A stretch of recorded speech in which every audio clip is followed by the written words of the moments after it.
Merhaba dostlar. Bugün biz Alem etnokomplexinde bulunamız. Mında çok beklenilgen bala meydançığı ve hayvanat koşusu açıldı.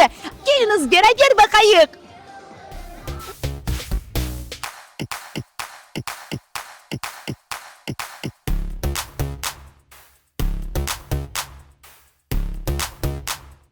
Velide duyguların nasıl? Tek yaxşı biz bu bayramga tek hazırladığımız. Mağa bugün Dilber resimler yaptılar. Ben tek beğendim. Mında balacıklar için acayip beklentiler var. Ne düşün programı?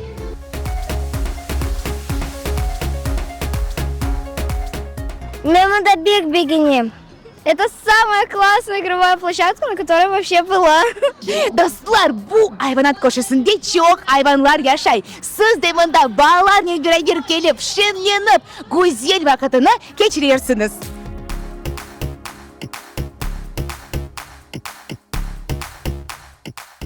Hayvanat koşusunda oyuncaklar da yaşaylar. Bunda onlarını aşatıp onlarla oynamak mümkün. Hem de sipamak mümkün. Sen yaptın?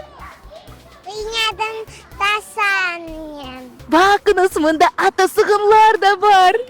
Ne de Dilber?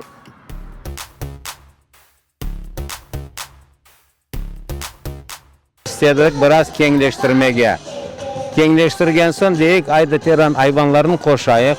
Teranda etrafına bir böyle zevkli şeyler yapayık. Hem de yavaş yavaş böyle bir proyekt aklımıza geldi. Biz istedik Kırım hayvanlarını bunda toplayık. Kırım'da yaşayan hayvanlarını ballar balalıktan alışsınlar.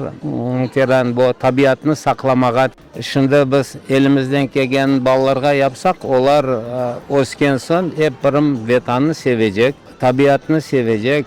Bu ballar terançık ogune bir bakkan ballar olar. Endeme belesem o nesil Kırım'a da çok fayda getirecekler. Наконец-то в Строгановке появилось такое место. Нам очень нравится, очень большая разновидность животных. Для родителей, для детей все максимально обустроено. Да, var çok şirin ve balat. Burada pek güzel. Дети в восторге, эмоции зашкаливали у всех.